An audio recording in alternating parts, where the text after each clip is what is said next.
શહેરની આરટીઓ કચેરીમાં સપ્તાહના પ્રથમ દિવસે જ અવ્યવસ્થાનું દ્રશ્ય જોવા મળ્યું હતું. સવારથી જ વિવિધ કામગીરી માટે મોટી સંખ્યામાં લોકો પહોંચ્યા હતા, પરંતુ અચાનક સર્વર બંધ થઈ જતા સમગ્ર કામકાજ ખોરવાઈ ગયું હતું. વાહન ટ્રાન્સફર, ડ્રાઇવિંગ લાયસન્સ તેમજ અન્ય દસ્તાવેજી કામગીરી માટે આવેલા અરજદારોને લાંબા સમય સુધી રાહ જોવી પડી હતી.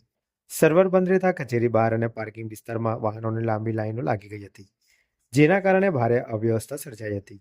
ઘણા નાગરિકોએ જણાવ્યું હતું કે તેઓ સવારે સમયસર આવી ગયા હોવા છતાં બપોર સુધી તેમનું કામ પૂર્ણ થઈ શક્યું નહોતું. સપ્તાહના પ્રથમ દિવસે જ આવી પરિસ્થિતિ સર્જાતા લોકોમાં નારાજગી ફેલાઈ હતી અને સમય તેમજ કામ બગડ્યાની ફરિયાદો ઉઠી ગઈ હતી.